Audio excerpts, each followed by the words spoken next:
Si te hace clic obtener mejor información de los negocios, haz clic en dfsud.com. Porque detrás del éxito siempre hay personas informadas que entienden dónde están para elegir por dónde ir. dfsud.com, tu nuevo medio online con todas las noticias de los negocios que mueven América. Reportajes, entrevistas, podcast, videos, newsletter y mucho más. Conoce en dfsud.com tu lugar en América y sus negocios. Somos una red de profesionales con más de 100 años en Chile. Somos la suma del talento de miles de colaboradores en el mundo. Día a día construimos una ruta de valor, cimentada en la excelencia y centrada en las personas, generando confianza para hoy y mañana. Nos hacemos cargo de los grandes desafíos que se están produciendo en el mundo. Creemos en la palabra equipo, porque solo un trabajo colaborativo convierte los sueños en proyectos y los proyectos en realidad. ¿Estás listo para marcar una diferencia y crear valor para un mundo distinto? Nosotros sí.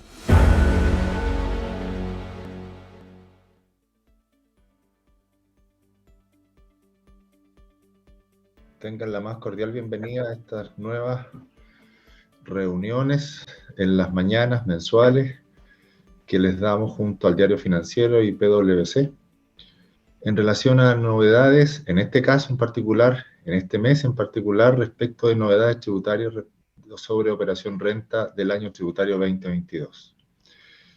Como todos los años, iniciamos esta campaña de reuniones mensuales, la cual estaremos hasta el mes de diciembre, en un año muy especial y particular, en el cual ya sabemos que efectivamente, aunque ya nos hemos venido acostumbrando, pero ya tenemos de antemano la noticia a través del Ministerio de Hacienda de que junio, septiembre, ya deberíamos tener un proyecto de ley el cual indique reformas a nuestro mecanismo de tributación, el cual en principio se podría consolidar en 2 etapas, porque se prevé una ardua discusión en el Congreso actual, considerando la composición del Senado que fue producto de la elección del último año que tuvimos respecto del año anterior, y por lo tanto sabemos positivamente que tendremos un año de muchas novedades, de mucha discusión, y tenemos que ver la forma en la cual nosotros somos capaces de internalizar y de poder compartir y poder discutir todas estas nuevas disposiciones eventuales que vamos a tener durante este año, y que seamos capaces de, como comunidad, poder establecer efectivamente con claridad cuáles van a ser los nuevos criterios que adoptará la nueva administración fiscal.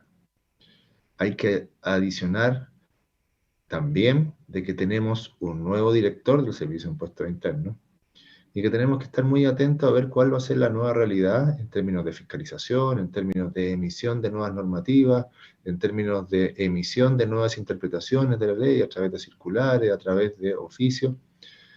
Por lo tanto, también preveemos que este va a ser un año muy activo en términos de emisión de nuevas opiniones de parte del Servicio de Impuestos Internos. Considerando lo anterior, en la presentación del día de hoy, nosotros también hemos incorporado, aparte del módulo de la presentación de novedades tributarias relacionadas con operación de impuesto a la renta, también hemos incorporado las normas ya aprobadas en febrero pasado respecto de la PGU, de la pensión garantizada mínima, y que muchas de ellas dicen relación con modificaciones tributarias, ya sea textos de impuesto a la renta, impuesto al valor agregado, impuesto territorial, las cuales vamos a presentar y discutir el día de hoy. Finalmente, el día de hoy vamos a incluir un par de oficios que están relacionados con la preparación y declaración del impuesto a la renta de este presente ejercicio, y que creemos que es importante que lo podamos poner a disposición de ustedes. Uno en relación a la novedad que representa la emisión durante el periodo 2022, es decir, es muy reciente, y otro respecto del cambio de criterio en la forma de presentar ante el Servicio de Impuestos Internos aquellos dividendos que se asocian con el impuesto del impuesto único sustitutivo.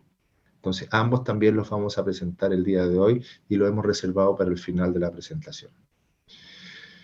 Junto con agradecer nuevamente, en nombre del Diario Financiero y PwC, Queremos, junto a Andrea Villalobos, quien me acompaña el día de hoy, iniciar esta presentación en relación a las materias que acabo de señalar. En términos de dinámica, como todos los años, les pedimos que nos envíen las preguntas a través del chat y nosotros las vamos a recibir. Y en cuanto nosotros podamos tener la respuesta respecto de sus preguntas, las vamos a compartir a través del chat. Si es que tenemos tiempo al final, efectivamente, para efecto de poder discutir abiertamente o poder plantear abiertamente algunas de estas preguntas, con las eventuales respuestas, sin duda lo haremos. Y por lo tanto, siéntanse con la libertad de poder preguntarnos todo lo que ustedes establezcan. Y nosotros veremos la forma de poder responder, ya sea en forma instantánea, o si es que hay alguna pregunta que amerita alguna atención, un análisis un poco más detallado, buscaremos la forma de hacérselas llegar posteriormente para efecto que también tengan la posición que nosotros como PwC tenemos respecto de la consulta que ustedes nos plantean. Por lo tanto, sin más preámbulo, nuevamente agradecer que estén conectados con nosotros y esperamos tener un año fructífero en novedades tributarias.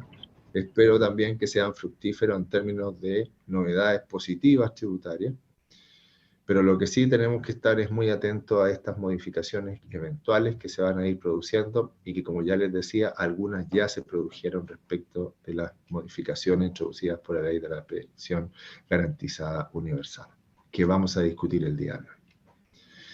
En el día de hoy nos vamos a repartir los temas un poco más dinámicos que respecto de otras presentaciones y tanto yo como Andrea vamos a ir hablando respecto de cada uno de los temas que se van a ir presentando. Así que bienvenidos y partamos. Hola Andrea, muy buenos días. Buenos días, Luis. Buenos días a todos los participantes de esta Comunidad Tributaria 2022. Bueno, estamos en marzo, ya el Servicio de Impuestos Internos en los medios de comunicación ha comenzado a anunciar que a contar del 1 de abril ya se encuentra disponible en la plataforma del Servicio de Impuestos Internos las declaraciones de impuestos para comenzar su declaración. Sin embargo, ya previamente uno ya puede visualizar la situación tributaria que tenemos cada uno. Ya en el caso de personas naturales, dado que el servicio en el caso nuestro, que somos las personas naturales que declaramos, ya existe una propuesta para que puedan revisarla, ¿ya? Es decir, las propuestas ya están arriba de la página del servicio, para bien o para mal. Sí. Esperamos que Exacto. Muchos sean para bien, pero hay algunos que, como vamos a presentar en un ejemplo, hoy día es para mal. Para mal significa que hay pago de impuestos, pero efectivamente las propuestas ya están arriba de la página del Servicio de Impuestos Internos para que puedan ser verificadas. Hay que considerar que hoy día es 31, así que no estamos hablando de nada extemporáneo porque ya mañana empieza el mes de abril. Exactamente, Luis. Así que, bueno, para bien o para mal, ya está la información disponible para que puedan ir revisando. Bueno, Luis ya nos dio una introducción a los temas que vamos a conversar. Por mi lado, les voy a dar a conocer las novedades tributarias para este AT 2022 en cuanto al formulario 22, ¿ya? Y luego Luis va a estar exponiendo, ¿no es cierto?, sobre la promulgación de esta ley 21.420, en donde se eliminan, ¿no es cierto?, ciertas exenciones tributarias, ¿ya? Para comenzar, una breve introducción. Temas a considerar dentro de esta operación renta. Primero que nada, debemos, ¿no es cierto?, ya pagar la primera cuota, ¿no es cierto?, del préstamo solidario que se solicitó en el año 2020. ¿Cuánto de ese préstamo tenemos que pagar ahora? Tenemos que pagar el 10%. Entonces, como ustedes ven dentro de este ejemplo, este contribuyente, que es un ejemplo, solicitó el préstamo otorgado por 1.405.000 y el total del préstamo que se debe, que es la cuota 1, que se debe, ¿no es cierto?, declarar, corresponden a estos 140.530 pesos, ¿ya? Y fíjense acá, dice excedente 419.505. ¿Qué significa este excedente? Nosotros, bueno, la norma menciona de que de este préstamo la primera cuota corresponde, ¿no es cierto?, al 10% del monto adeudado, y ese monto adeudado no puede superar el 5% del total de las rentas, ¿ya? En este caso, mi empleador o el empleador que corresponda efectuó retenciones durante el año, ¿ya? Y esas retenciones corresponden a estos 560.000 pesos. Por lo tanto, la cuota 1 menos lo que retuvo el contribuyente a través de sus declaraciones, ¿no es cierto?, queda un excedente de 419.000 pesos. ¿Qué ocurre con este excedente? Pueden existir dos alternativas que establece, ¿no es cierto?, el Servicio de Impuestos Internos y en la ley también está. Uno es que el excedente, ¿no es cierto?, puede ir a abonar el pago de futuros préstamos. Y para eso, ustedes cuando ingresen, si quieren o tienen el excedente, tienen que apretar, ¿no es cierto?, este cuadradito y colocar el monto, ¿no es cierto?, de que el excedente lo quieren abonar, ¿no es cierto?, al saldo de la deuda pendiente. En el caso que ustedes como contribuyentes no deseen abonar estas cuotas al saldo de la deuda, la Tesorería General de la República efectuará la devolución de este excedente, ¿ya? ¿Cómo devuelve la Tesorería? Bueno, en el formulario 22, ¿no es cierto?, existe un código, ¿ya? Y ese código es el 1797. Y si en ese código 1797, que yo voy a decir, el saldo de mi excedente lo voy a utilizar para préstamos futuros, ese monto se va a traspasar a este código que les acabo de mencionar. En caso contrario, ¿no es cierto?, el excedente no se declara dentro del formulario 22 en el caso de que ustedes requieran solicitar esa devolución del excedente por el pago de este préstamo. La Tesorería automáticamente efectuará la devolución de estos montos, ¿ya? Este es como uno de los primeros puntos que este formulario trae de nuevo, porque en verdad en lo grueso modificaciones no trae, sino que más que nada estas modificaciones van para la persona natural que pidió este préstamo solidario y que también pudieran haber pedido, ¿no es cierto?, el segundo retiro de la AFP, ¿ya? Bueno, eso como consideración en el préstamo solidario, y les va a aparecer en la propuesta del formulario 22. Segundo tema, la propuesta del Servicio de Impuestos Internos para personas naturales, ¿no es cierto?, les va a traer a ustedes toda la información que recopila, ¿no es cierto?, de los agentes retenedores, de su empleador en el caso de su sueldo, en el caso de las retenciones de honorario, en el caso de que tengan actividades como independiente. Y además existe un nuevo agente retenedor acá. ¿Y cuál es el nuevo agente retenedor? Es que ahora, este año, debemos declarar, en el caso de los contribuyentes que hayan efectuado el segundo retiro, este monto que solicitaron, porque es base para el global complementario. Y si se dan cuenta acá, se informa, ¿no es cierto?, en este código 1774, y es base para efecto de la determinación del global complementario, ¿ya?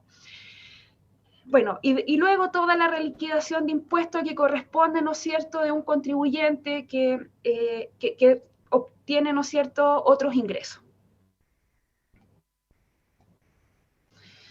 Y como tercer punto, en cuanto a las novedades que trae este formulario 22, es el calendario. Y este calendario, ¿cómo se divide? Se divide en la fecha en que yo presenté el formulario 22, la fecha, dependiendo en qué fecha presenté el formulario 22, cuándo voy a tener yo la devolución o el cheque en su efecto, y cuánto es el plazo, ¿no es cierto?, para declarar mis impuestos con pago.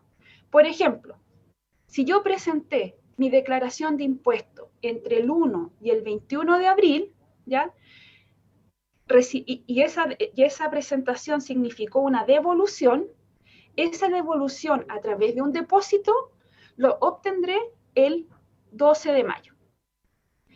Si yo presenté entre el 22 al 29 de abril, el depósito lo obtendré el 19 de mayo. Y si presenté entre el 30 de abril y el 10 de mayo, el depósito lo obtendré, ¿no es cierto?, el 26 de mayo. ¿Ya? Esas son las fechas en donde el Servicio de Impuestos Internos establece para efectos, ¿no es cierto?, de la devolución de impuestos. ¿Cuándo van a recibir ustedes la caja en función a los impuestos declarados? ¿Ya? ¿Cuál es el plazo para presentar los formularios 22 con pago? El Servicio de Impuestos Internos ha establecido que desde el 8 de abril al 2 de mayo es el plazo para presentar el formulario 22 con pago. Pero hay una salvedad acá. ¿Y cuál es la salvedad? Si el pago es con PEC o con PEL. ¿Qué significa PEL? Pago en línea con tarjeta de crédito o pago en línea. O PEC, que es pago con mandato al banco, ¿ya? Y con cargo a la cuenta corriente. Cuando ustedes como contribuyentes tienen un medio de pago que sea PEC, ¿no es cierto?, la fecha de vencimiento ya no es el 2 de mayo, se adelanta para el 28 de abril, ¿ya?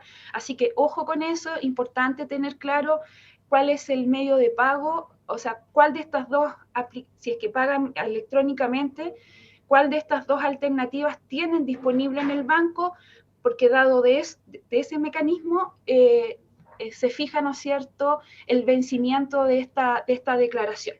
¿Ya? El Servicio de Impuestos Internos también ha establecido que los formularios 22 pueden ser reemplazados. Pero ¿cuáles pueden reemplazarse? Pueden ser reemplazados los formularios 22 que no presenten un pago de impuestos, ¿ya? Y esos formularios se pueden reemplazar hasta el 27 de abril, ¿ya? Eso como los tips más relevantes en función a lo que es el formulario 22, porque, insisto, en modificaciones relevantes no existen. O sea, el formulario 22 en cuanto a su estructura sigue siendo el mismo que revisamos el año pasado y que en verdad fue como una lluvia de información que tuvimos que presentar al Servicio de Impuestos Internos. En verdad no se han eliminado recuadros ni códigos, todo lo contrario, se han incorporado algunos. ¿Ya?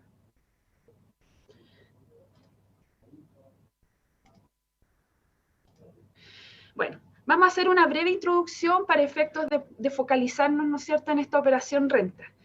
Actualmente estamos frente a dos regímenes tributarios. Uno, que es el parcialmente integrado, que es el artículo 14 letra A, ¿ya? Y tenemos un segundo régimen tributario, que es un régimen ProPyme, ¿ya? Un ProPyme general. Y ese régimen ProPyme general se puede subdividir a un régimen ProPyme transparente, ¿no es cierto?, siempre y cuando los contribuyentes cumplan con los requisitos para efectos de estar en este régimen tributario, ¿ya? Ojo con esto porque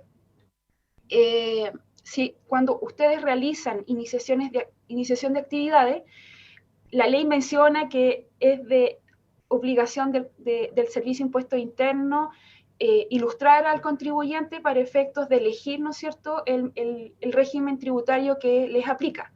Pero me ha tocado ver que, en verdad, siendo un régimen transparente, hay contribuyentes que ya quedan calificados por defecto como régimen ProPyme general. ¿Y qué significa un régimen ProPyme general? Que estas empresas, ¿no es cierto?, estas pymes, van a tener que tributar sobre un balance, ¿ya? Un balance y tienen que armar, ¿no es cierto?, su estado, ¿no es cierto?, de resultado para efectos de declarar, ¿no es cierto?, en base, igual en base a gastos pagados e ingresos percibidos, pero debemos determinar un balance tributario. ¿Ya?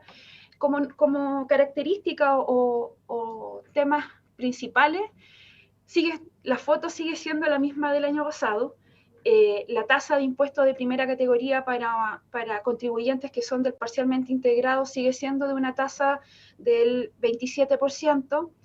Estos contribuyentes que son del parcialmente integrado, ¿no es cierto?, pueden seguir aplicando, ¿no es cierto?, este beneficio del incentivo al ahorro, siempre y cuando no superen el límite de los ingresos, que los vamos a ver en las láminas siguientes, y aplican, ¿no es cierto?, las normas del artículo 21 de la LIR del gasto rechazado.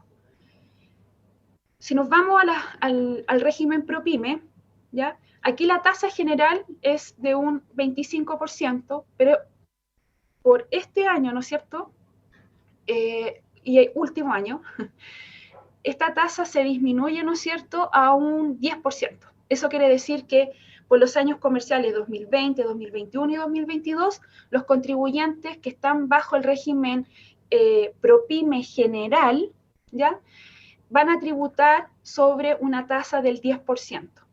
Y esta tasa se incrementará luego en el 2023 a la norma general y permanente de un 25%. ¿Ya?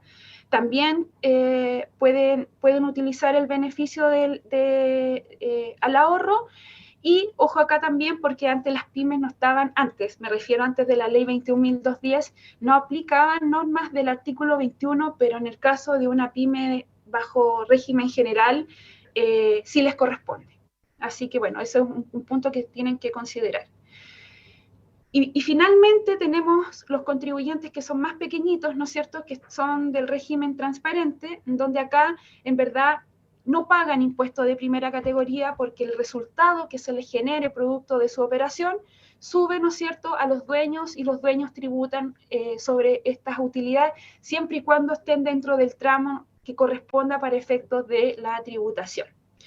El incentivo al ahorro no aplica porque en verdad no hay una base imponible donde aplicar este beneficio, y tampoco les aplica las normas del artículo 21, o sea, las normas del gasto rechazado para las empresas que están bajo este régimen del transparente, no les aplica.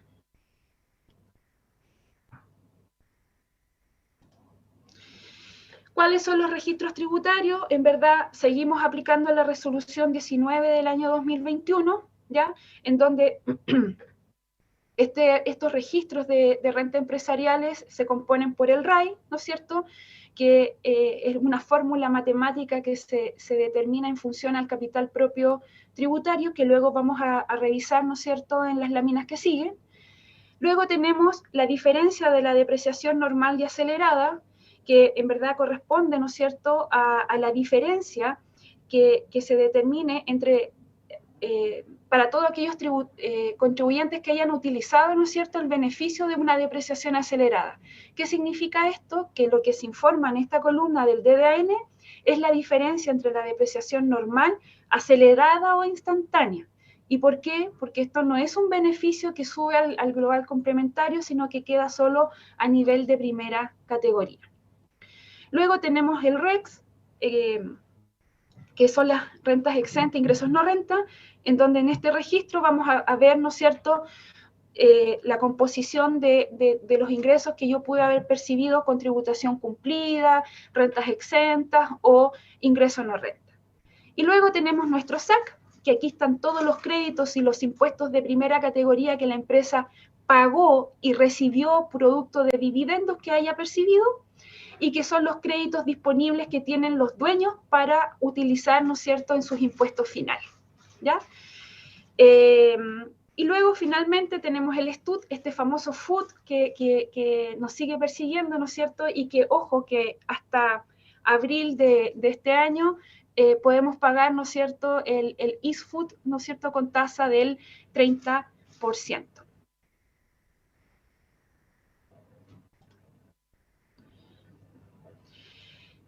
¿Quiénes quedan liberados de llevar registro RAI, DDAN y REX? ¿No es cierto? Son todas aquellas empresas que no mantengan registro REX. La verdad es que en lo operativo y lo que pudimos ver en los años anteriores, todas las empresas de igual forma llevaron, ¿no es cierto?, sus registros de rentas empresariales independiente que no hayan tenido, ¿no es cierto?, este saldo de rentas exentas e ingresos no rentas. Pero está esta alternativa.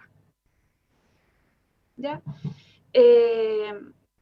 Quienes no pueden liberarse, ¿no es cierto?, de llevar registros de renta empresariales son todas las empresas que perciban rentas con tributación cumplida o que mantengan, ¿no es cierto?, utilidades en lo que corresponde a rentas exentas e ingreso no renta. También quienes deben conformar este registro son todas aquellas empresas que realicen, ¿no es cierto?, devoluciones de capital, ¿ya? Y la empresa siempre, siempre, siempre debe controlar su registro SAC. Ese registro no se pierde su control, siempre debo mantenerlo. ¿Ya? Registros tributarios que en verdad más que modificados nos pidieron, o sea, nos están pidiendo un poquito más de información más detallada, ¿ya? Como lo van a ver en el formulario 22, la verdad es que se aperturan, ¿no es cierto?, los códigos cuando el capital propio tributario es positivo o negativo, ¿ya? Y a ese capital propio tributario positivo o negativo, que se determina, ¿no es cierto?, al final del año, porque recuerden que el RAI se determina al 31 de diciembre, ¿ya? Debo, ¿no es cierto?, incorporar lo que son los retiros y debo incorporar también el saldo, ¿no es cierto?, negativo del registro REX. A este valor ajustado de mi capital propio tributario, que en verdad son las disminuciones patrimoniales que en verdad hay que ver si tributan o no, ¿ya?, debo restar todo lo que no tributa con impuestos finales, como por ejemplo las devoluciones, o sea, el capital aportado, actualizado, el saldo positivo del REX y el sobreprecio obtenido, ¿no es cierto?, por la sociedad en colocación de acciones. Este cálculo matemático es lo que se denomina rentas afectas a impuestos finales, que es nuestro RAI, que se incorpora, ¿no es cierto?, dentro de nuestro formulario 22. Y en cuanto al registro REX, aquí hay un orden, ¿no es cierto?, de conformación de este registro, y este orden no es al azar. ¿Y por qué no es al azar? Porque existe un orden de imputación, ¿no es cierto?, dentro de este registro. Primero, ¿no es cierto?, yo me consumo en una distribución de utilidades, cuando yo ya consumí la totalidad del RAI y la totalidad del DDAN, me voy a mi tercer registro, que es el de rentas exentas, ingresos no rentas. Y acá hay un orden. ¿Y cuál es ese orden? Primero tengo las rentas con tributación cumplida, ¿ya? Y en estas rentas con tributación cumplida puede darse el caso que yo pueda haber recibido, producto del cambio de régimen que ocurrió el año pasado, rentas provenientes del RAP, ¿ya? Y el resto de las utilidades que ya hemos visto latamente, ¿no es cierto?, en diversas comunidades tributarias, como por ejemplo es el ISFUT, ¿ya? Que no tienen que sus rentas ya están con su tributación completa y no existe, ¿no es cierto?, un orden de prelación para utilizar estas utilidades, o distribuirlas, mejor dicho. Luego, consumo lo que son las rentas exentas y finalmente el ingreso no renta.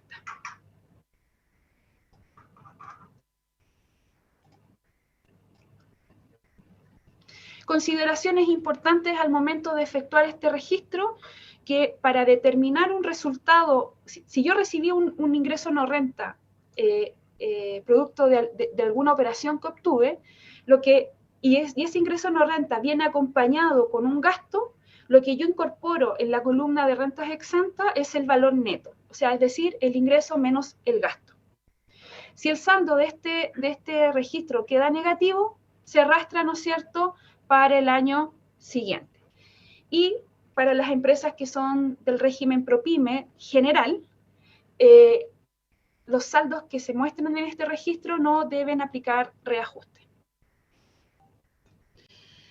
Y luego tenemos este registro SAC, que muestra, ¿no es cierto?, los créditos que se generaron a contar del 1 de enero del 2017, ya con la ley antigua.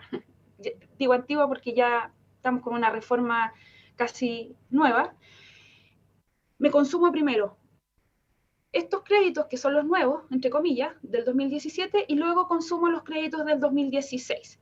Y en estos créditos del 2017, ojo, porque también esto no es al azar. De hecho, la declaración jurada de retiros, ¿no es cierto?, y de distribución de dividendos, muestra un orden, muestra una plantilla. Y esa plantilla que está ahí es básicamente para efectos de indicarnos como contribuyentes cuál es el orden de imputación o utilización de crédito. ¿Qué quiere decir esto?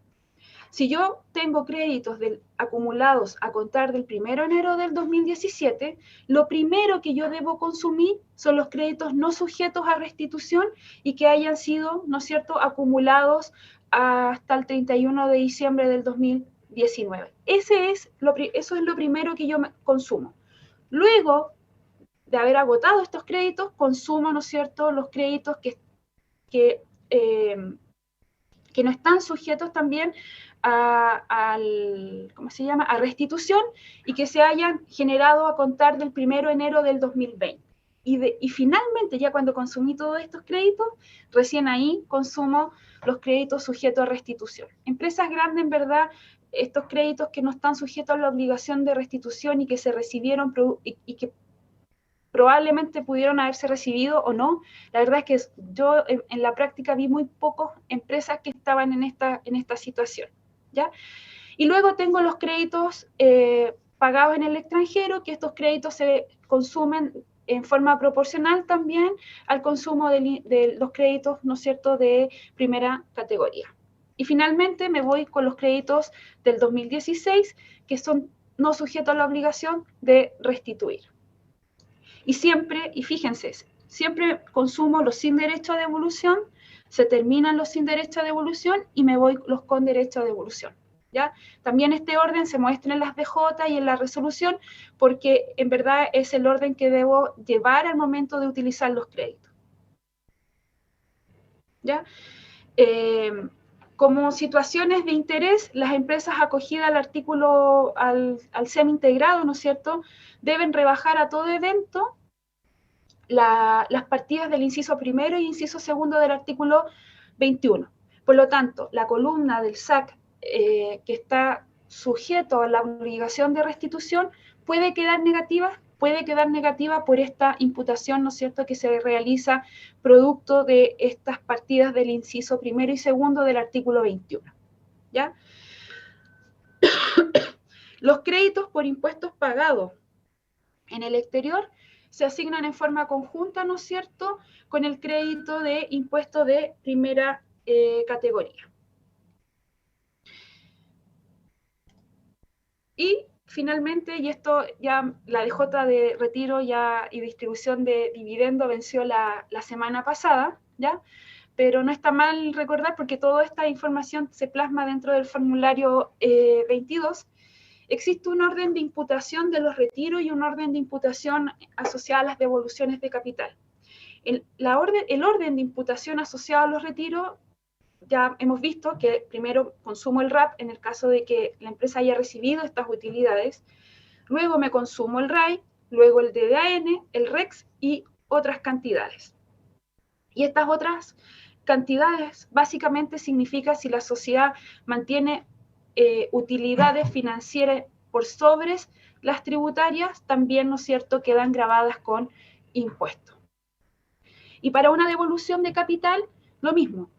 Voy al FUR, consumo el RAP, consumo el RAI, consumo el DDAN, consumo el REX, las utilidades de balance en exceso a las tributarias, luego me voy al capital y si ya consumo el capital me voy a otras cantidades. Estas otras cantidades, como muestra la circular, la verdad es que no he logrado identificar qué otras partidas más me puedo llevar si ya me llevé todo el capital, ¿ya?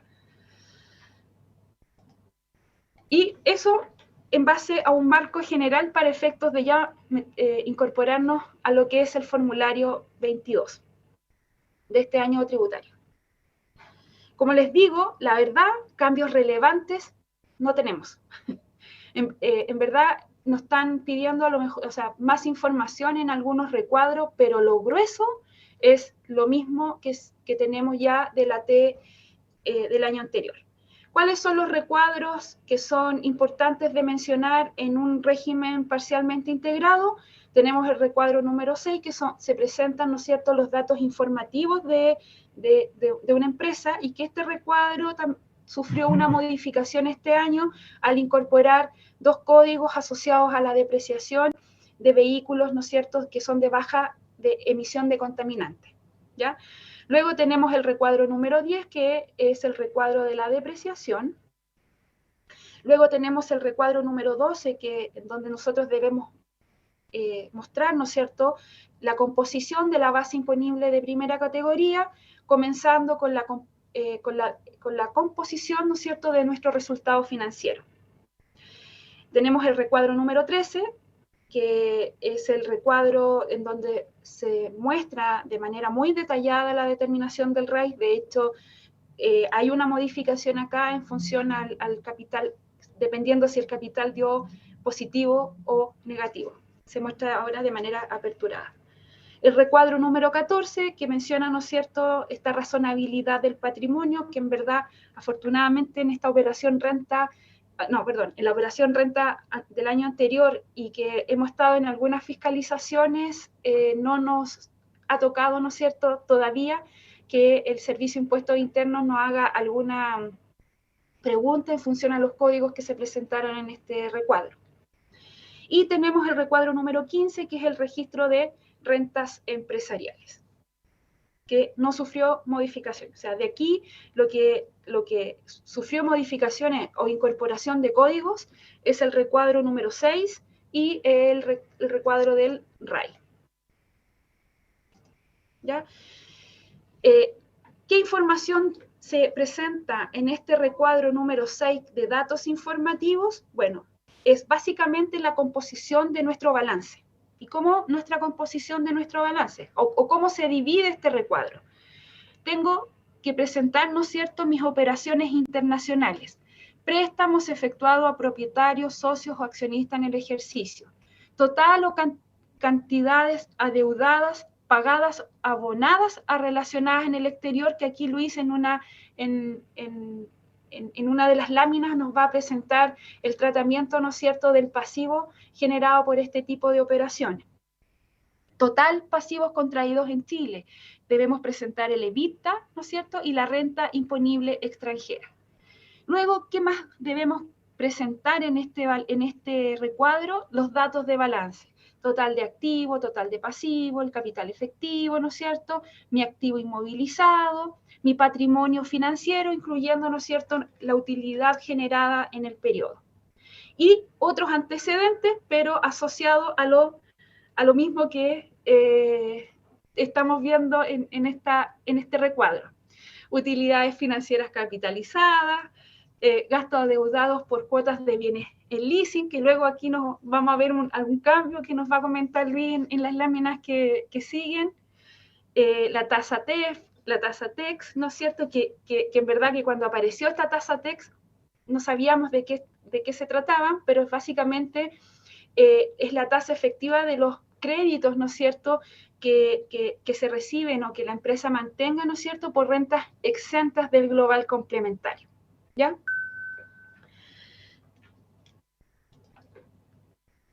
Ya. Perdón.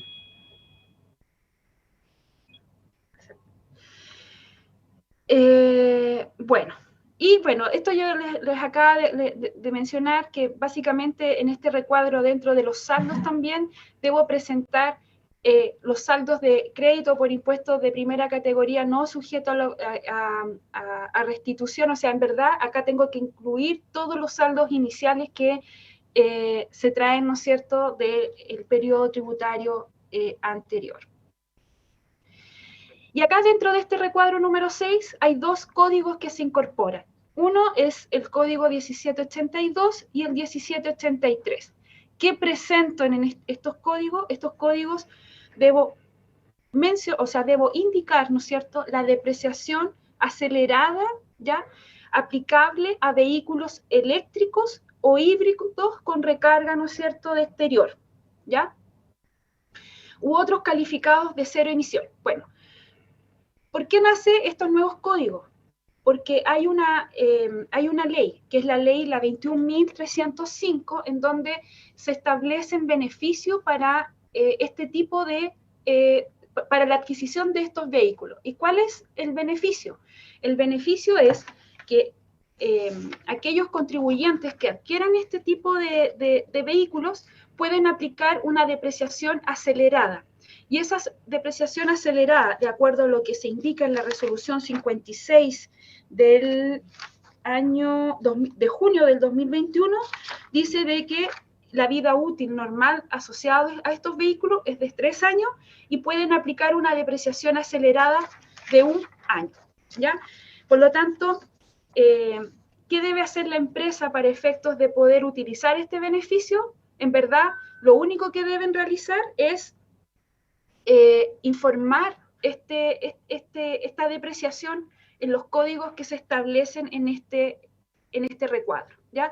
De esa forma quedan automáticamente beneficiados con esta depreciación. Y así lo dice, por el hecho de registrar el referido valor en este código, se entiende que el contribuyente declara bajo juramento que los activos inmovilizados en cuestión corresponden efectivamente a los tipos de vehículos referidos. O sea, independiente de lo que menciona acá, igual claramente en un proceso de fiscalización van a solicitar, ¿no es cierto?, los antecedentes para efectos de validar que lo que estamos informando en estos códigos es lo correcto. Andrea, tal vez ¿Ya? señalar en ese punto que se sigue manteniendo la obligatoriedad de cumplir los requisitos generales del artículo 31, número 1. Efectivamente, o sea, y así lo menciona la resolución, o sea, las normas, acá existe un beneficio, y el beneficio es que yo puedo aplicar, ¿no es cierto?, esta depreciación acelerada y aplicar una depreciación normal a estos vehículos que son de baja emisión de contaminantes. Pero la norma, y es enfática al momento de mencionarla, que debe cumplir con los requisitos señalados en el artículo 31, inciso primero de la Ley de la Renta. Por lo tanto, claro, es un beneficio que tiene sus restricciones porque tienen que cumplir con las normas generales de la utilización del gasto. ¿Ya? Recuadro número 12. Cambios no tuvo. Seguimos presentando la información como siempre la hemos ido declarando. Sigue estando la declaración jurada en donde tenemos que mostrar esta información de manera detallada. Temas importantes en estos códigos que en verdad es el cruce que históricamente ha hecho el Servicio de Impuestos Internos, es el código 1657 relacionado, ¿no es cierto?, con los ingresos del giro percibidos o devengado. Acá claramente uno debe ser súper precavido antes de declarar que el monto que estoy informando en este código sea, ¿no es cierto?, consistente con lo que yo he presentado a través de los formularios 29, ¿no es cierto?, ante el Servicio de Impuestos Internos, ¿ya? Por lo tanto, el código 1655 es trazable por parte del Servicio de Impuestos Internos a través, ¿no es cierto?, del formulario 29. ¿Ya? ¿Qué más debemos tener precaución acá? El código 1662, que es el gasto por remuneraciones, que debe, ¿no es cierto?, ser consistente con la presentación que hizo la ADT, que ahora recuerden que este año tuvimos una modificación no menor ahí en cuanto a cumplimiento tributario, en donde la ADT, ¿no es cierto?, proporcionó información al Servicio de Impuestos Internos para la elaboración, ¿no es cierto?, de esta declaración jurada. Sin perjuicio de esto, claro, es de responsabilidad del contribuyente verificar que toda la información que se presente, ¿no es cierto?, dentro de esta declaración jurada sea consistente. Por lo tanto, si existen modificaciones, es responsabilidad del contribuyente, ¿no es cierto?, realizarlas. Y bueno, con el desglose de los ingresos, los gastos, ¿no es cierto?, llegamos a lo que es nuestro resultado financiero. Luego, ya teniendo mi resultado financiero, el Servicio de Impuestos Internos, a través de los códigos que me establece en en este recuadro, ¿no es cierto?, me pide de manera detallada incluir corrección monetaria, ¿ya?, la deducción como gasto de los castigos incobrables. Recuerden que aquí hubo una modificación el año anterior en donde donde la ley cambia, ¿no es cierto?, la forma en reconocer como gasto el castigo de los incobrables, y es de responsabilidad del contribuyente llevar el registro de estos castigos para efectos de respaldar lo informado en este código 1176. Perdón.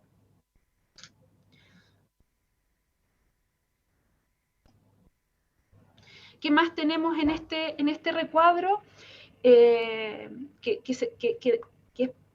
debemos tener precaución es que cuando uno determina la renta líquida imponible, y esto, ojo, si hay contribuyentes que pueden utilizar el beneficio del artículo 14 letra E, evalúenlo, porque muchas empresas no lo hicieron y perdieron esta posibilidad, ¿no es cierto?, de rebajar este 50%. De hecho, acá el recuadro lo dice claramente, o sea, en el código 1728 se presenta, ¿no es cierto?, la renta líquida imponible antes de la rebaja por el incentivo al ahorro, ¿ya? Y luego, si ustedes aplican el beneficio, utilizan, ¿no es cierto?, el código 1154 y 1154, 1157, y determinan una renta líquida imponible, afecta a impuestos, ¿no es cierto?, de primera categoría. Si acá generó, o producto de este cálculo, quedaron con una pérdida tributaria, fíjense que ya el servicio, ya en el formulario anterior, pidió, ¿no es cierto?, absorber esta pérdida con el dividendo. Por lo tanto, lo que se muestra como pérdida tributaria del ejercicio el 31 de diciembre, corresponde ya la pérdida con la absorción, ¿no es cierto?, del dividendo, ¿ya? Dividendos afectos al global complementario propiamente tal.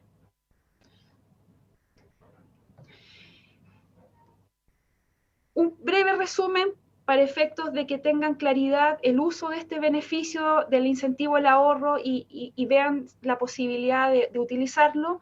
¿Quiénes pueden utilizar este beneficio? Contribuyentes que están bajo el régimen parcialmente integrado y contribuyentes que están bajo este régimen del PROPYME, y que el promedio de sus ingresos no excedan a 100.000 unidades de fomento en los 3 últimos años. ¿Qué otros requisitos debo cumplir? No tener ingresos provenientes de instrumentos de renta fija, y si poseo contratos de asociación o de participación, que estos no excedan al 20% de los ingresos totales. ¿Cuál es el beneficio? El beneficio es que yo puedo anualmente efectuar una deducción a la renta líquida equivalente al 50%, ¿ya? Y este 50% no puede exceder a las 5.000 unidades de fomento, ¿ya?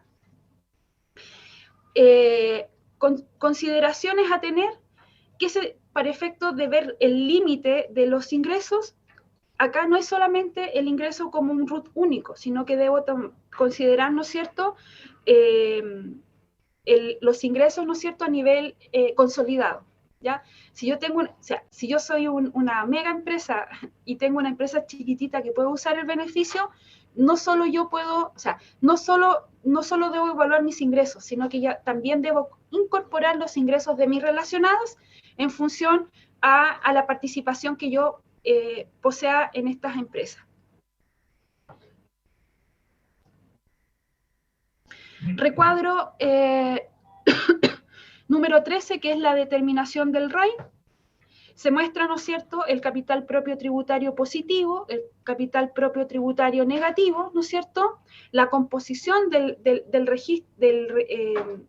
RAI, ¿no es cierto?, antes de la rebaja de las partidas que no tributan, que son aquellas que corresponden al saldo negativo del REX, las remesas, retiro de dividendos distribuidos en el ejercicio, ¿ya? ¿Y por qué las tengo que incorporar? Porque en el capital que estoy incorporando ya vienen rebajadas. Entonces, ¿yo qué necesito determinar?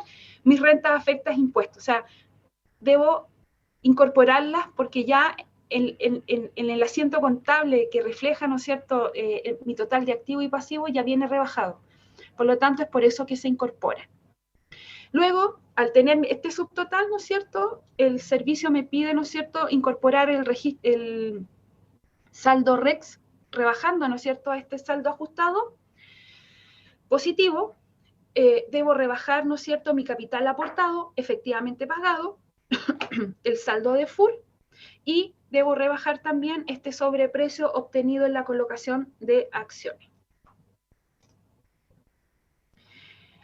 Recuadro número 14, razonabilidad del patrimonio, sigue estando, y con una apertura que en verdad los códigos se siguen manteniendo a lo que ya veníamos viendo del año anterior, ¿ya?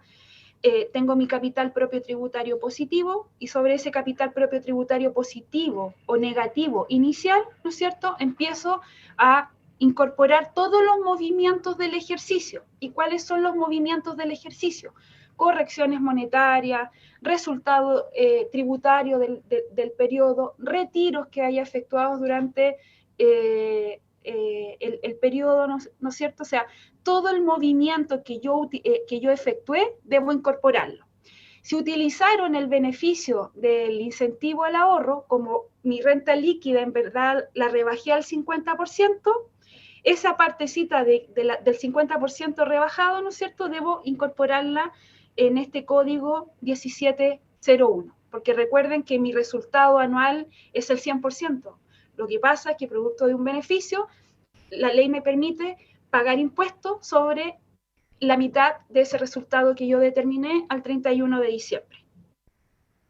Y luego, producto de este cálculo global que se hace del capital propio tributario, llegamos al capital propio tributario positivo o negativo.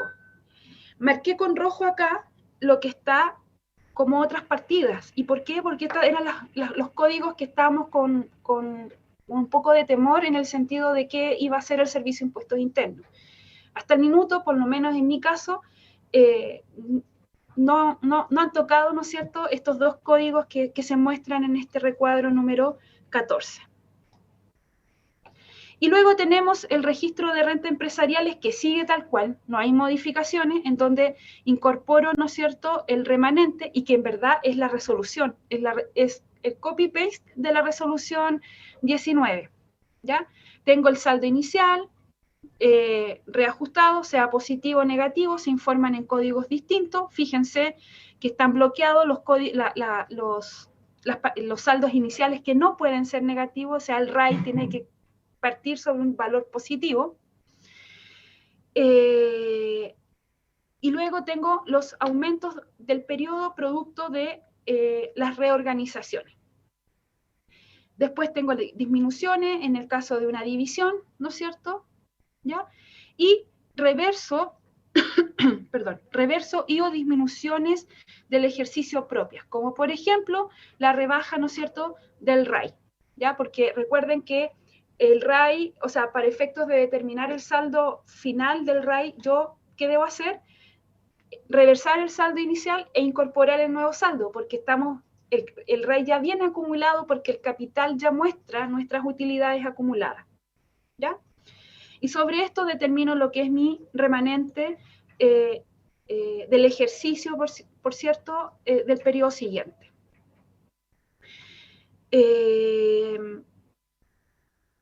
Consideraciones en este punto importantes, si es que existen devoluciones de capital, y estas devoluciones de capital que quedaron imputadas a estos registros, que sea consistente con lo que se presentó en la declaración jurada 1948. ¿Ya? Y el registro SAC, el mismo tema. Y como les decía, como se muestra en el formulario o en las declaraciones juradas respectivas, básicamente responde a un orden de imputación o un orden de utilización de los créditos.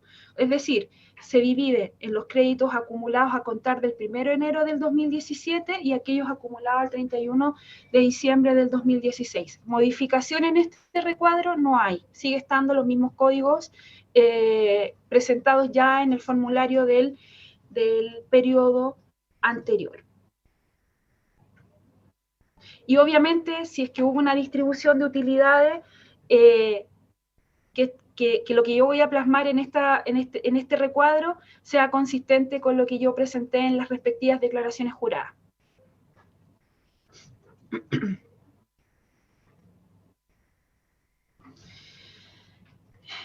Créditos imputables contra los impuestos finales, básicamente tenemos el factor de crédito, que hoy en día para las empresas que están bajo el régimen parcialmente integrado corresponden a la tasa del 27%, y para las que son pymes, ¿no es cierto?, y que están en este régimen del ProPyme general, la tasa de utilización de los créditos corresponden a un 25%, ¿ya?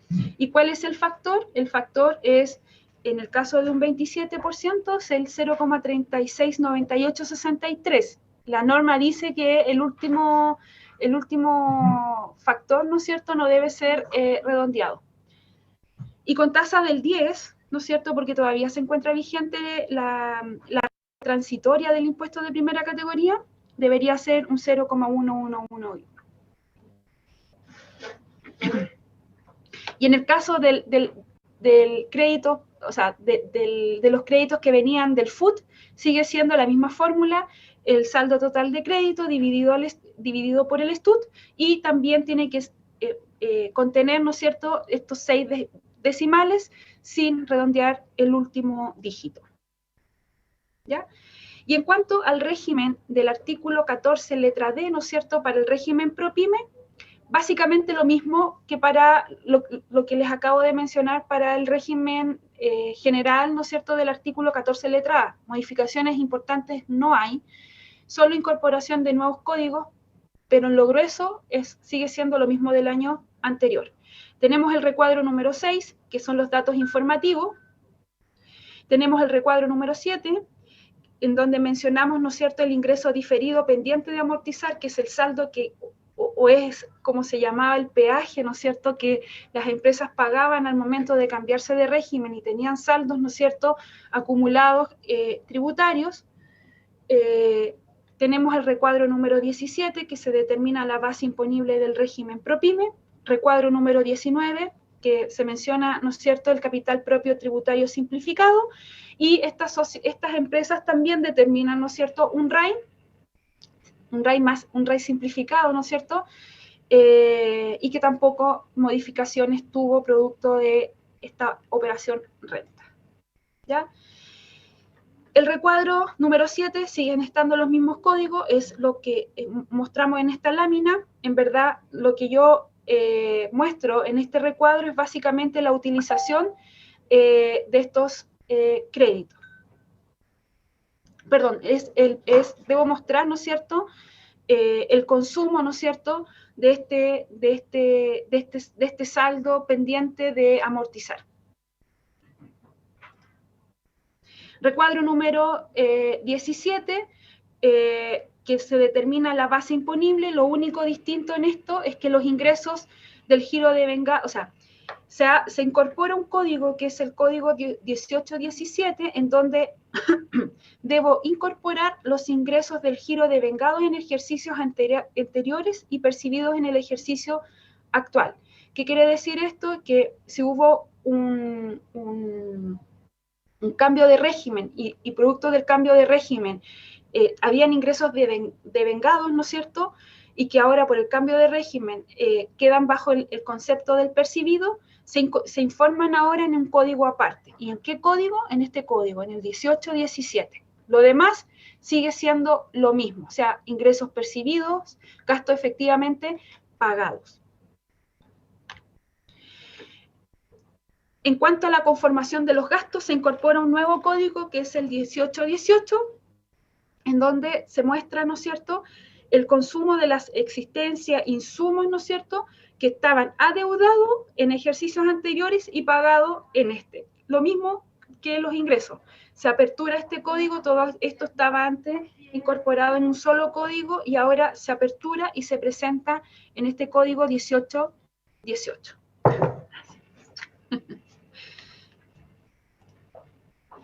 Y finalmente, cuando ya llegamos a la parte final de determinar la base imponible, cambios relevantes no existen. Es decir, sigo rebajando, ¿no es cierto?, a estos total de egresos, agrego las partidas del artículo 21, tengo el beneficio, y así se muestra en el formulario de la rebaja del artículo 14, letra E, por el incentivo al ahorro, y también tengo la posibilidad, ¿no es cierto?, de imputar las pérdidas tributarias. Determinación del RAI sigue tal cual. Menciono mi capital propio tributario positivo y negativo, incorporo lo que son los retiros que efectué durante el periodo y sobre ese saldo ajusto, lo mismo que en una 14A, este saldo para llegar a mi renta afecta a impuestos. ¿Y a qué corresponden los ajustes? Debo sacar de este subtotal, ¿no es cierto?, todas aquellas partidas que no tributan con los impuestos finales, como por ejemplo el saldo que mantenga la sociedad al término del ejercicio del registro REX, el saldo que la sociedad mantenga de un capital aportado, del FUT y sobreprecio, ¿no es cierto?, obtenido en la colocación de acciones. Y en cuanto al régimen ProPyme, en cuanto a la determinación del capital propio tributario, lo mismo, los mismos códigos, por lo tanto, sigo manteniendo la mecánica de cálculo. ¿En qué sentido? En tomar mi capital propio tributario positivo o negativo e incorporar, ¿no es cierto?, las operaciones que tuve durante el periodo. ¿Ya? Cambios acá, en verdad, no tenemos. Y eso en función a lo que es formulario 22. Temas relevantes, las fechas. Temas relevantes van más enfocadas a las personas naturales que pidieron el préstamo solidario y que rescataron, ¿no es cierto?, el segundo retiro de las AFP. Pero en cuanto a empresas, la verdad es que seguimos igual que el año pasado, con estas incorporaciones de código que acabamos de ver. Gracias, Luis. Gracias, Andrea, a ti. Continuamos con Andrea respecto a la eliminación de exenciones tributarias para financiar la pensión garantizada universal. Acá tenemos que hacer un hincapié en que efectivamente durante el año comercial 2022 nosotros ya tuvimos la ley aprobada respecto de la pensión garantizada universal, la cual es un beneficio obviamente del Estado que reemplaza a los beneficios de vejez del pilar solidario, ¿verdad? Entonces, el gobierno trató de buscar el financiamiento de esta pensión garantizada universal, la PGU, a través de la eliminación de una serie de exenciones tributarias, respecto de las cuales algunas ya van a entrar en vigencia y algunas no probablemente, sino que sin duda de acuerdo a la aprobación de la ley, ya entrarán en vigencia a partir, por ejemplo, respecto de los temas de IVA que vamos a mencionar ahora, a partir del 1 de enero del año 2023. No entraremos, si bien en detalle, en cada una de ellas, porque creemos necesario que tengamos la interpretación del Servicio de Impuestos Internos a través de circulares o a través de resoluciones que la propia ley señala que son necesarias respecto de su interpretación y aplicación. Por lo tanto, en alguna charla posterior, nosotros queremos ahondar con circular y con resolución en mano la aplicación de estas normas de exención, la eliminación de estas normas de exención.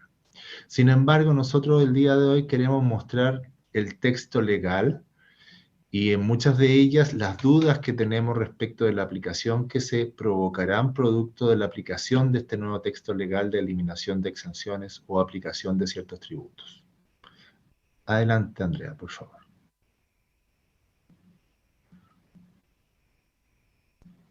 Gracias. Vamos a partir con la modificación al artículo 107 de la Ley de Impuesto a la Renta, en la cual se establecía el ingreso no renta, la calificación de ingreso no constitutivo de renta al mayor valor obtenido en la enajenación o rescate según corresponda de cierto tipo de instrumentos, los cuales se transaban con cotización bursátil. Instrumentos como acciones, cuotas de fondos de inversión, cuotas de fondos mutuos, etcétera, y que tenían que cumplir ciertos requisitos, por ejemplo, presencia bursátil, etcétera. Esto era lo que nosotros normalmente hemos llamado la indicación de que las enajenaciones respecto de instrumentos que estaban cubiertos por esta norma del artículo 107 de la Ley de Impuesto a la Renta eran no tributables. De igual forma, si es que producto de la enajenación, la diferencia entre ingresos y costos nos daba como resultado una pérdida, dicha pérdida no podía ser descontada de los regímenes generales porque también se suponía que estaba bajo un régimen de excepción como un impuesto catalogado como no tributable. Esto es lo que tenemos antes de la modificación. Posterior a esta ley, se establece lo siguiente. Adelante, Andrea, por favor. Después de la modificación, es decir, lo que se incorpora en dicha ley, es que ahora se gravará el mayor valor obtenido en la enajenación de instrumentos que cuenten con presencia bursátil, es decir, la venta de acciones ahora estará gravada en su totalidad, con una excepción que está un poco más abajo, pero en términos generales, toda la venta de acciones va a estar gravada, con un impuesto único, fíjense, igual se escapa de lo que corresponde al régimen general y se grava con un impuesto único de tasa del 10% sobre las ganancias obtenidas. Con todo, y aquí viene la excepción, se mantiene la calidad de ingreso no constitutivo de renta el mayor valor obtenido en el rescate por inversionistas institucionales. La pregunta es entonces, ¿para quién alcanza este ingreso no renta como la excepción de la eliminación de la exención? El artículo 4 bis del mercado de valores establece que son inversionistas institucionales, bancos, sociedades financieras, compañías de seguros, AFPs, entre otros. Por lo tanto, para este tipo de contribuyentes sigue aplicable la exención del artículo 107. Y para todos aquellos que no califican como inversionista institucional, vamos a quedar gravados a pesar de que los instrumentos tengan cotización bursátil porque se elimina la exención del artículo 107 con un impuesto único de tasa del 10%. Ahora, el mayor valor se aplicará teniendo en consideración el precio de venta menos el costo. Y para la determinación del costo tenemos tres posibilidades. Uno, el precio del cierre oficial del valor al 31 de diciembre del año de la adquisición. Voy a poner un ejemplo. Adquiero acciones el año 2024 y por lo tanto al término del año 2024, cuando yo las adquirí, en ese periodo, ese valor al 31 de diciembre puede ser considerado costo para efectos de la determinación del precio de venta. Otra alternativa es que se considere costo el valor de adquisición conforme a las normas generales, es decir, lo que nosotros conocemos antiguamente y vulgarmente, costo más corrección monetaria.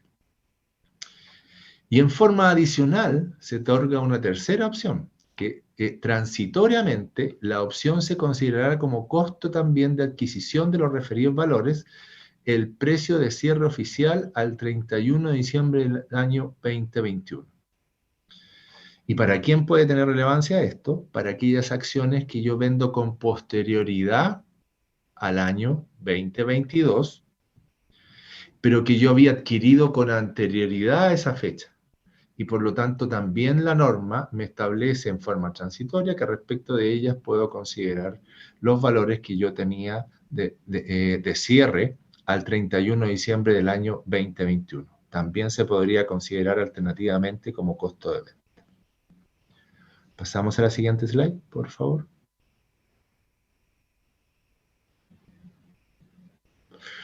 Ahora, Si bien sabemos que se afecta con un impuesto único de tasa del 10%, esto opera a través de una retención. Este impuesto único será retenido por el adquirente, es decir, por quien compra, corredora de bolsa o agente de valores que actúa por cuenta del vendedor al momento de que el precio sea pagado, remesado, abonado o puesto a disposición del enajenante. La tasa de retención será de un 10% sobre la ganancia de capital o, alternativamente, de un 1% sobre el total del precio de la enajenación, sobre el precio de venta, en caso que no se cuente con la información para determinar la ganancia de capital. En los hechos, muchos operadores no van a tener las facultades para determinar la ganancia de capital, ¿verdad? A través de una corredora de bolsa. Es difícil que determinen la ganancia de capital. En los hechos es muy probable que se aplique en esos casos esta retención alternativa del 1%. Ahora, lo importante es que la ley establece que esta retención puede ser utilizada como crédito, en el caso que sea de un 1, contra el impuesto final, que es de tasa del 10, para efecto de determinar su tributación final con la tasa del impuesto único correspondiente. Por lo tanto, raya para suma respecto de este tipo de operaciones, lo que tenemos que tener claro, y ahí tenemos puesta la entrada en vigencia, el referido gravamen se aplicará a contar del mes de septiembre del año 2022, respecto de todas aquellas operaciones desde dicho periodo en adelante. La verdad es que la venta de acciones va a estar sujeta a este régimen alternativo, lo voy a llamar yo, porque no es régimen general, sino que es un régimen con tasa de impuesto único del 10%, salvo para aquellos inversionistas institucionales. Y para eso, ahí tenemos la calificación, de acuerdo al artículo 4 bis de la Ley de Mercado de Valores, quienes calificarían como inversionista institucional. Bueno, el inversionista institucional que tiene nombre y apellido acá son las AFP, sin lugar a dudas. Pero ojo con esta norma, que ya tenemos plazo de vigencia establecido para septiembre del 2022. Segunda modificación, dice relación y no menor. Bueno, ninguna de estas deja de ser importante. Segunda modificación, dice relación con la modificación del tratamiento tributario de los contratos de leasing.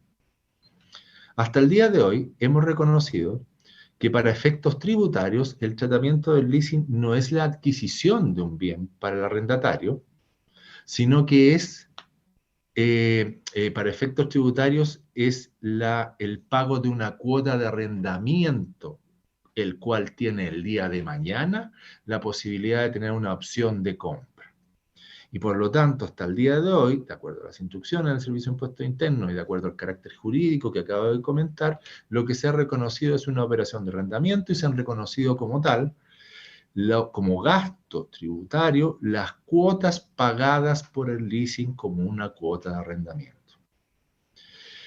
El adquirente se hace dueño de este bien al término del periodo del contrato de leasing, es decir, el arrendatario se hace propietario de este bien al término del periodo del contrato en virtud de que ejerza la opción de compra. Eso es lo que hemos tenido vigente hasta el día de hoy. De igual forma, el arrendador también da cuenta de una operación de financiamiento, es decir, estoy vendiendo, pero a través de un financiamiento de la operación, y yo reconozco en mis estados financieros como arrendador la utilidad a través del interés por el financiamiento correspondiente. Esta ley nos viene a establecer un nuevo tratamiento. Después, Andrea, si podemos pasar, por favor, en la cual nos dice, ¿sabe qué? Vamos a igualar el tratamiento tributario a la normativa contable financiera establecida de acuerdo a las normas internacionales de contabilidad. Y si eso es así, la verdad es que ahí tenemos una serie de dudas respecto de cómo se aplicará dicha norma. Porque bajo ese escenario, por ejemplo, actualmente los pagos realizados por el arrendatario al momento de la suscripción del leasing deben reconocerse como ingresos brutos del año en que se suscriba el contrato de compra-venta. Por otro lado, de acuerdo al artículo 29 del inciso segundo de la Ley de Impuesto a la Renta, en el caso de las cuotas se deben ir considerando ingresos a medida que se vayan devengando o en su efecto en el año en que sean percibidos. Pero siempre estamos hablando de un contrato de leasing que dice relación con una operación de arrendamiento. De hecho, ese oficio que hacemos mención, ambos oficios dicen relación con una operación de arrendamiento. Por lo tanto, ahora lo que se establece es, bueno, si se va a asimilar de que lo que yo estoy haciendo es vender el bien por el caso del arrendador, entonces la consulta que nace, y en un slide más adelante lo vamos a ver, es, bueno, voy a tener que reconocer ese ingreso sobre base de vengada. Si el ingreso se va a producir desde el primer momento y no sobre una base relacionada con el periodo de duración del contrato de leasing. Porque si me dicen que lo que estoy vendiendo es un bien o un inmueble, ya, cualquiera que este sea, la verdad es que si lo estoy haciendo a través de un contrato de compraventa en la cual, independiente de la fecha de pago, ya se devengó el ingreso respecto del minuto 1, alguien podría entender, particularmente el Servicio de Impuesto Interno, que para el arrendador corresponde un ingreso desde el primer momento cuando se firma el contrato, independiente que las cuotas se van a ir obteniendo a medida de la duración del contrato. Imaginen un contrato de leasing inmobiliario, el cual tiene una duración que va incluso más allá del periodo normal de 3-5 años. Entonces, se espera recuperar las cuotas a través de ese plazo de duración, que en algunos casos puede ser de larga duración. No obstante, creemos que sería necesario aclarar en esta norma cuándo se va a considerar el ingreso para efectos tributarios en el caso del arrendador. Y en el caso del arrendatario, tenemos al revés, ¿verdad? ¿Qué es lo que hemos tenido hasta el día de hoy? Un gasto por arriendo mensual del leasing, el cual se ha aceptado como gasto. Pero bajo esta interpretación del Servicio de Impuesto Interno de esta norma, me dicen, el arrendatario está adquiriendo el bien. Por lo tanto, si financieramente usted lo está depreciando, usted pareciese que va a tener derecho a depreciarlo tributariamente, como si fuera suyo. Por lo tanto, no habría ajuste en la renta líquida imponible, eventualmente, que es lo que estamos señalando en la columna que está marcando Andrea. Segunda duda, relacionada con lo anterior. ¿Qué pasa con los intereses? Porque no es solo la adquisición del valor del bien original, sino que adicionalmente, como hay una operación de leasing, de financiamiento, perdón, esa operación de financiamiento tiene explícito e implícito un interés relacionado. Por lo tanto, ese interés, la pregunta es, ¿se va a aceptar como gasto o no? ¿Se va a tener que agregar a la renta líquida o no? Porque va a ser un interés por financiamiento. En definitiva, yo compro un bien y me están cobrando un interés por el financiamiento. Hasta el día de hoy, ¿qué es lo que hemos hecho con ese interés por leasing? Que a lo mejor todos lo tenemos claro. No lo hemos considerado gasto y lo hemos agregado a la renta líquida imponible. Siguiente slide, por favor, Andrea. Por lo tanto, después de esta modificación, están los tratamientos que nosotros estamos señalando acá, en las cuales se le reconoce al arrendatario la propiedad del bien. Y por lo tanto, la norma establece que se puede depreciar de acuerdo a las normas generales del artículo 31, número 5. Y respecto del interés por leasing, la duda que yo les planteaba, ¿verdad? ¿Se acepta como gasto y no debería haber ajuste en la renta líquida disponible? Esta es una norma, el que el día de ayer tuve la oportunidad de conversar con gente del Servicio de Impuestos Internos, en la cual se establece de que es necesario la espera de la circular respecto a la interpretación de esta norma. Y la propia gente del Servicio de Impuestos Internos está complicada respecto a la forma de cómo interpretar esta norma para efectos de su aplicación. Por lo tanto, ojo, esto va a tener que tenerse en consideración. Esto entra en vigencia. Pasemos a la siguiente slide, por favor, Andrea. A partir de todos los contratos celebrados desde el 1 de enero del año 2023. Por lo tanto, tenemos tiempo. Como les decía, la idea es tener una charla posterior en la cual podamos analizar todos estos temas con la circular en mano. No obstante, hoy día ya tenemos la ley, y respecto de la ley, lo que nosotros quisimos poner hoy día es el tema arriba de la mesa, porque efectivamente son temas que vamos a tener que analizar un poco más en detalle. En particular este del leasing, porque creemos que efectivamente hay dudas. Vuelvo a hacer un resumen respecto de estas dudas. Primero, ¿cómo vamos a reconocer el ingreso por parte del arrendador? ¿Desde el momento cero, el 100%, o lo vamos a poder vincular respecto del periodo de duración del contrato? Otra duda, el reconocimiento a la aplicación, ¿qué nos dicen que el arrendatario va a tener derecho a depreciarlo? ¿Qué vida útil voy a poder aplicar? ¿Voy a poder llegar a aplicar incluso depreciación acelerada respecto de estos bienes? Porque estoy adquiriendo un bien propio. Y si bien no la pusimos acá dentro de las dudas, pero lo mencionamos anteriormente, lo que les relacionaba con los intereses. Hasta el día de hoy los intereses por leasing no los hemos aceptado, como tampoco la depreciación en el caso del arrendatario. No obstante, si el Servicio de Impuestos Internos interpreta a través de las disposiciones legales que se establecieron aquí, que el adquirente está, el arrendatario está adquiriendo la propiedad del bien, por lo tanto, el interés por el financiamiento, uno debería entender en voz alta, que ese también debería ser deducible para efecto de la determinación de la base imponible del impuesto de una categoría. Es como que me dieron un préstamo, el cual tiene intereses para la adquisición de un bien. Por lo tanto, preliminarmente, en nuestra opinión, también debería ser deducible. La ley no lo establece con claridad, por lo tanto, tenemos que estar supeditados a las instrucciones pertinentes. Ojo con este segundo tema. Avanzamos, Andrea, por favor. En tercera instancia, la ley estableció la disminución del crédito por compras de activos fijos. Y nos vamos al punto de después de la modificación, en la cual se establece que se elimina este crédito. Hay que recordar que este es el crédito del 6 o 4% con tope de 500 UTM que tienen los contribuyentes con contabilidad completa, ¿verdad? Contra el impuesto de primera categoría. Vámonos derecho a la modificación. Se elimina este crédito para aquellas sociedades con ventas anuales promedios sobre 100.000 UF, grandes empresas. Entonces, si ustedes están en este caso, lo que tenemos que recordar es que a partir del 1 de enero del año 2023, entrada en vigencia de esta norma, ya no tendrán derecho al crédito del 4% que se establecía puntualmente.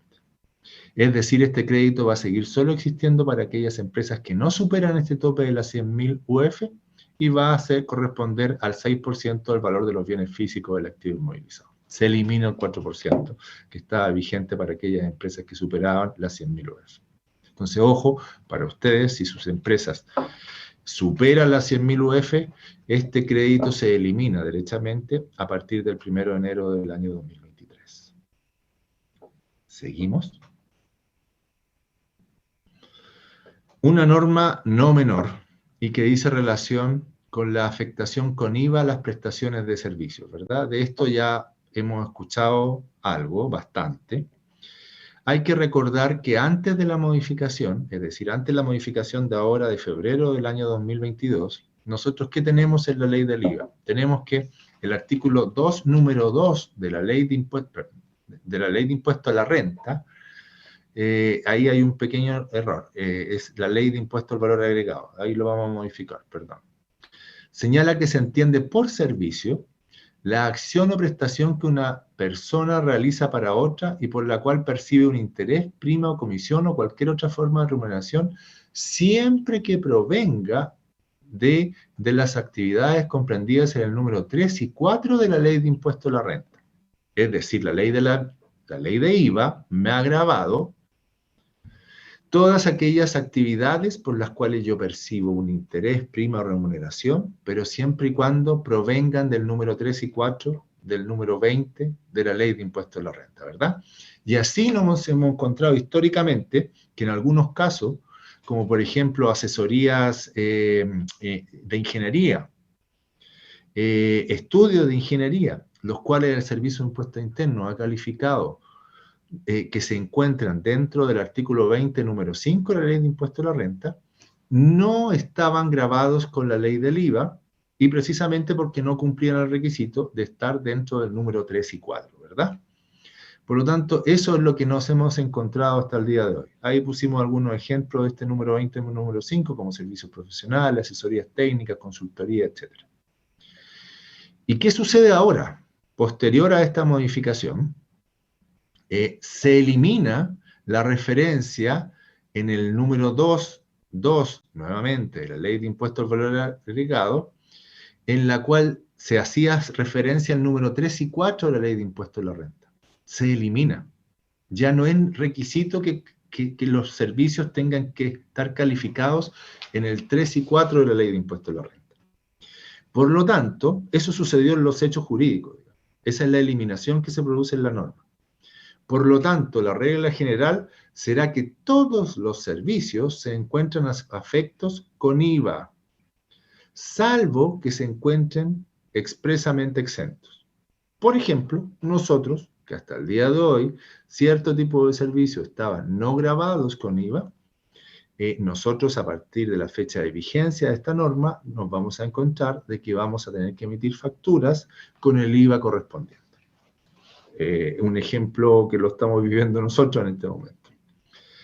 Sin embargo, punto importante, se mantiene la exención a los servicios prestados por personas naturales, ya sea que se presten de manera independiente o en virtud de un contrato de trabajo. Eso estaba, ¿verdad? Y se sigue manteniendo. Una persona natural presta un servicio.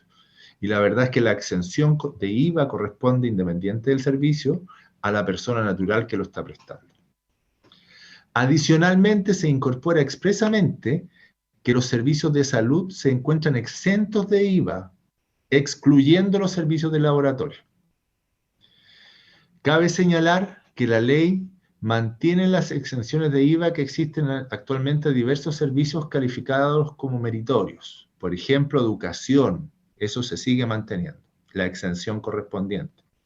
Transportes de pasajeros, que se siguen manteniendo, eso se sigue.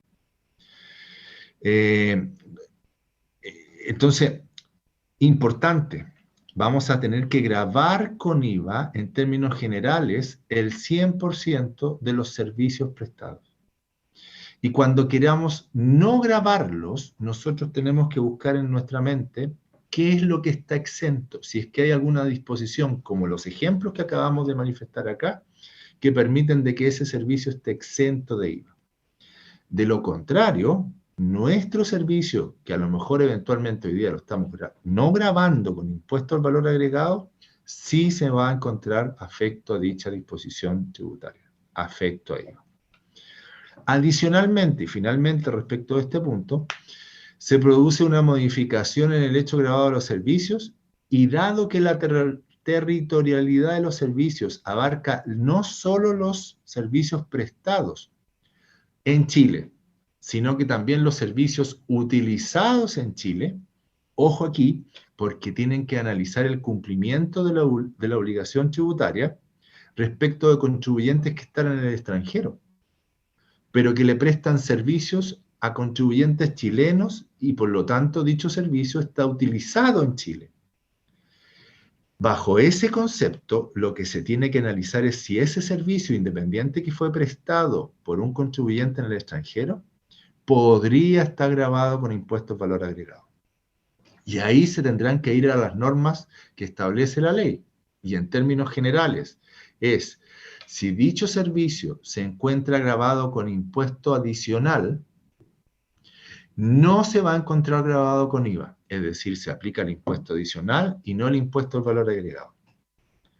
Pero si por alguna razón, por ejemplo, por la aplicación de convenio de doble tributación, dicho servicio se aplica tasa cero y por lo tanto no se paga impuesto adicional o existe alguna otra ley que establezca la exención de ese tipo de servicios, cuando eso suceda y por lo tanto o existe tasa cero o no existe impuesto adicional, en ese caso se debe aplicar impuesto al valor agregado a pesar de que el contribuyente que prestó el servicio se encuentra en el extranjero. Ojo con ese punto, es necesario analizarlo. Hay varias multinacionales que ya lo están analizando, cuál va a ser su impacto futuro respecto a la aplicación de esta norma. Pasamos a la siguiente slide, Andrea, por favor. Entrada en vigencia. El artículo 8º de las disposiciones transitorias, señala que la afectación con IVA regirá para los servicios que se presten a partir del 1 de enero del año 2023. Por lo tanto, también estamos a la espera de las instrucciones, pero ya sabemos que esta norma existe. Y por lo tanto, va a cambiar el modelo de negocio de muchas empresas. Sin ir más lejos, nuestro modelo de negocio tiene que cambiar. Continúa. Se elimina el IVA crédito fiscal especial en la construcción y se elimina en forma transitoria. Lo voy a tratar de resumir. Nosotros hemos tenido que las empresas constructoras tienen derecho a deducir del monto de sus pagos provisionales mensuales, ¿verdad? De sus PPM, el 65% del débito fiscal que deban determinar en la venta de los inmuebles por casa habitación. Eso lo hemos conocido por mucho tiempo. Anteriormente incluso se ha modificado el tope de la rebaja. En algunos años se ha subido, en otros años ha venido siempre hacia la baja. En la actualidad se encuentran beneficiados los inmuebles cuyo valor no exceda las 2.000 UF. Cuesta encontrar inmuebles que no exceden las 2.000 UF, pero cada vez hay más respecto de viviendas sociales. Con un tope de hasta 225 UF por vivienda, es decir, este 65% del 19% del IVA. En el caso de los beneficios, este beneficio es equivalente a un 12,35%. Es decir, el 65% de este crédito fiscal sobre el 19% de IVA equivale a un 12,35%, ¿verdad? Ese es el beneficio que nosotros tenemos. ¿Qué es lo que se incluye en esta ley? Es que primero este beneficio se elimina totalmente a contar de los contratos de inmuebles que se celebren y ventas que se realicen a contar del 1 de enero del año 2025. Nos queda todavía. Pero hasta el año, después del 1 de enero del año 2025, este beneficio se elimina, esta exención se elimina.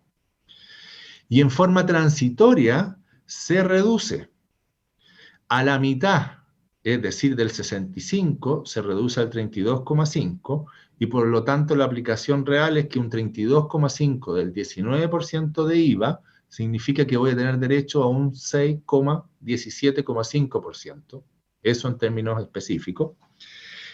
Será aplicable para las ventas que se realicen y a los contratos de construcción de inmuebles que se celebren a contar del 1 de enero del año 2023.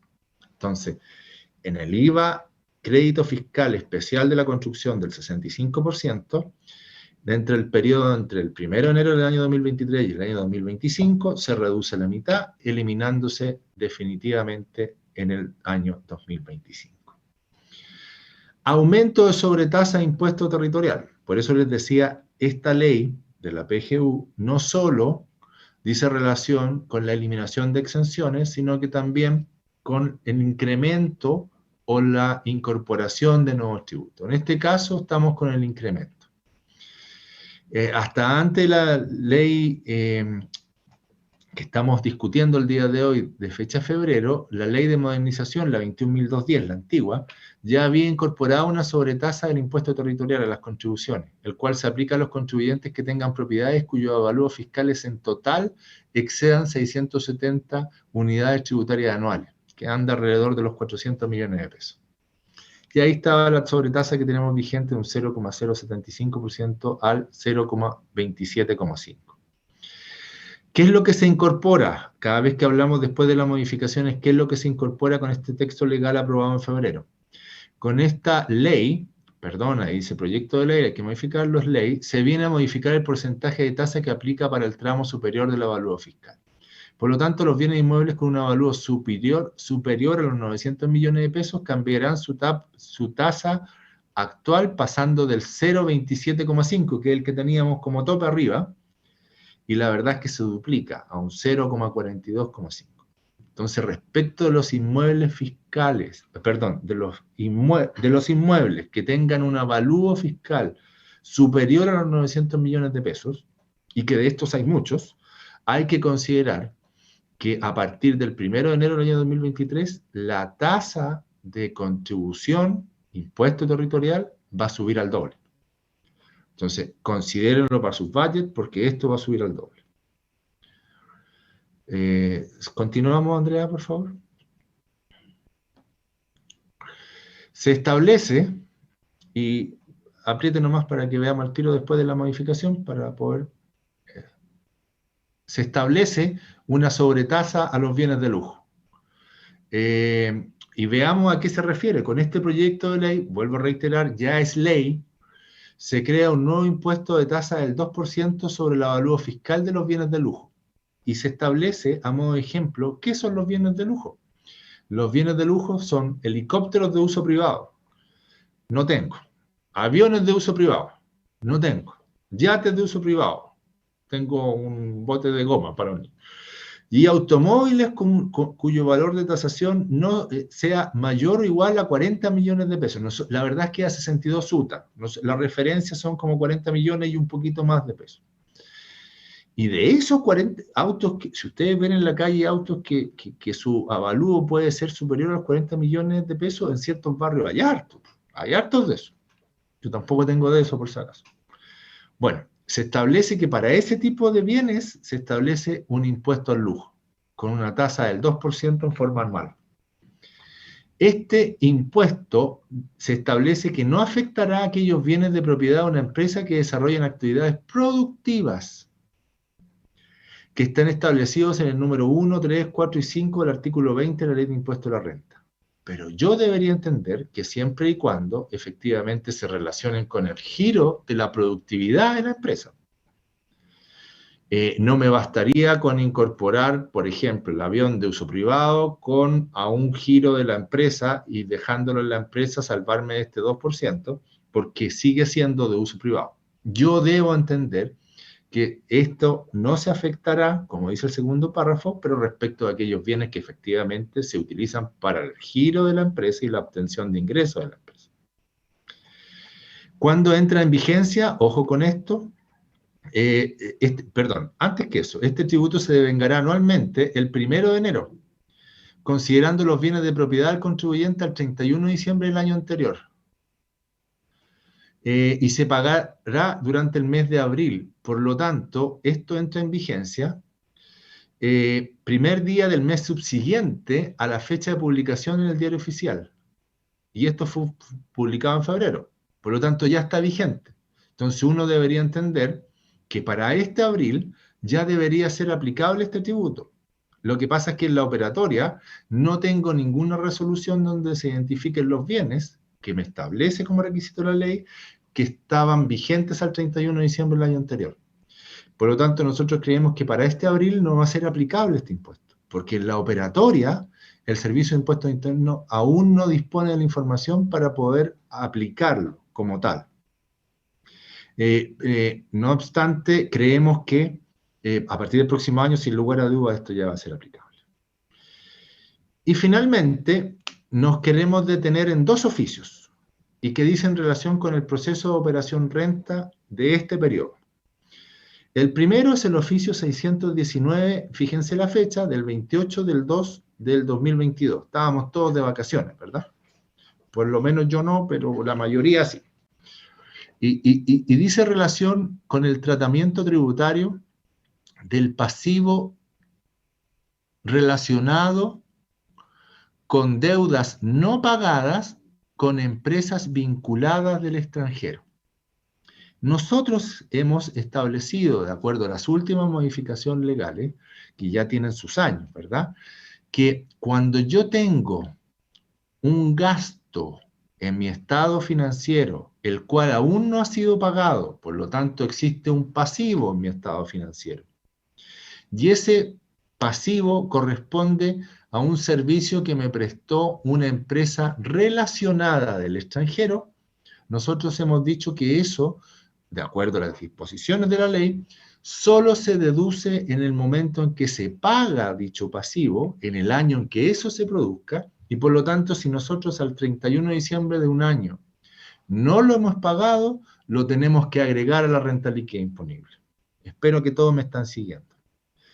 Entonces, este oficio viene de esta fecha muy reciente, nos viene a decir qué pasa con el pasivo, con ese pasivo que yo tengo en mi columna de pasivos del balance de 8 columnas, en relación al capital propio tributario. Y fíjense, aquí Muchos nos llevamos una sorpresa, yo me llevo una sorpresa. De hecho, es más, yo soy de los que siguen pensando que este oficio está malo, pero no importa, este oficio existe. Y dijeron, este pasivo va a corresponder a un pasivo no exigible, no es un pasivo tributario. Y por lo tanto, no me lo considere como un pasivo para la determinación del capital propio inicial. Entonces, esto, la verdad es que hasta el año anterior, incluso como en términos de industria, habíamos sostenido que el pasivo existía legalmente. De hecho, el pasivo existe legalmente. Y si el pasivo existe legalmente, yo para efectos del capital propio tributario, yo tengo una deuda cierta y por lo tanto yo rebajo mi total de activos para la determinación del capital propio tributario.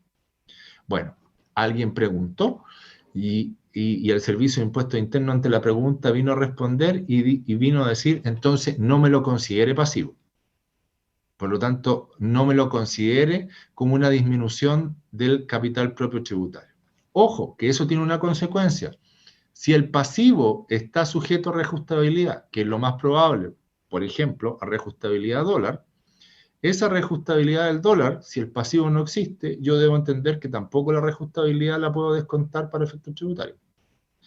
Y si consideramos que el dólar subió ostensiblemente el año comercial 2021, hay empresas que podrían tener este pasivo con la reajustabilidad del dólar, que el dólar, bajo este criterio de este oficio, que se me modificó recién en la pantalla, pero no importa, ese oficio, el 619, gracias Andreita, el 619 uno podría pensar de que esa reajustabilidad tampoco es aceptada, por lo tanto también la tengo que agregar a la renta líquida imponible y voy a poder reconocer el gasto recién cuando yo lo vaya a pagar el día de mañana. Entonces, ojo con eso, hay una diferencia temporal que a lo mejor no estaba reconocida en los estados financieros para impuestos diferidos y hay, en algunos casos, lo debo reconocer porque hasta el 31 de diciembre del año 2020 nosotros habíamos reconocido de que este pasivo existía y por lo tanto era un pasivo exigible. En virtud de este oficio hay que analizar el cambio de criterio que se debería tener respecto a la declaración y esto va a repercutir en el análisis de razonabilidad probablemente. De razonabilidad que, como Andrea presentó al principio, se debe presentar al Servicio de Impuestos Internos.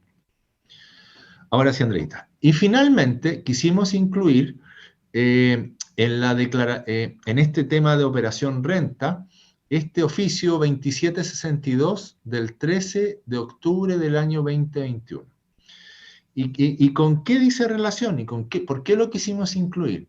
Hay muchas empresas que han estado pagaron durante el año 2021 el impuesto único sustitutivo, ¿verdad? Que dice relación con el STUT.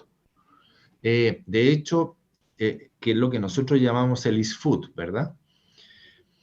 Hasta hace algún tiempo el Servicio de Impuestos Internos había señalado que este ISFUT correspondía a un tributo de la empresa y no del accionista. Y fíjense que este oficio 2762 del 13 de octubre del 2021 viene a decir, ¿sabe qué? Este ISFUT es un impuesto que afecta al accionista en los hechos y no a la empresa.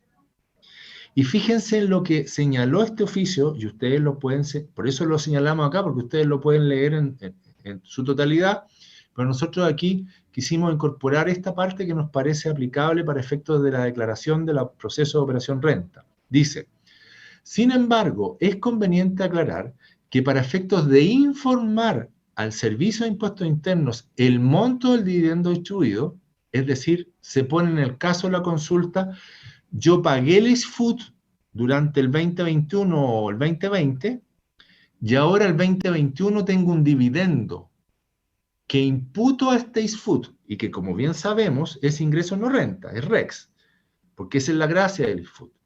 Entonces, para efectos de informar al Servicio de Impuestos Internos, se deberá considerar el monto efectivamente percibido por el accionista. Y este ejemplo lo da literal el oficio. Dice, por ejemplo, si el dividendo acordado a distribuir, es decir, según acta, acuerdo de accionista, asciende a 100 pesos y la empresa pagó el ISFUT por los 30, por lo tanto tengo un REX de 30, el dividendo que se debe de informar en la respectiva declaración jurada, y por lo tanto, yo entiendo que si así se informa en la declaración jurada, así también lo tengo que informar en el reverso del formulario 22, donde va el registro de renta empresarial que mostró Andrea al principio de esta charla. Dice que lo que se tiene que informar como dividendo es solo de 70, porque esta cantidad es la única disponible con el saldo del registro REX, porque esa es la cantidad de REX que yo tenía anteriormente con los 30. Entonces, ojo, fíjense que si ustedes están pagando un dividendo este año 2021, que se informa en esta operación renta, y que están imputando a un ISFUT porque pagaron este impuesto, este oficio me dice que yo tengo que informar, vuelvo a reiterar, si el dividendo acordado fue de 100 y la empresa paga los 30 por ISFUT, el dividendo que se debe informar en la respectiva DJ y en el reverso del formulario será solo de 70, no el monto acordado del dividendo. Esto lo establece el oficio 2762. Creemos que este oficio también, a mí me hubiera gustado que se informara de otra forma. Me hubiera gustado que se informara los 100, que es el dividendo acordado, respecto de los cuales 30 son ingresos no renta y las diferencias probablemente se dan al RAI si es que hay.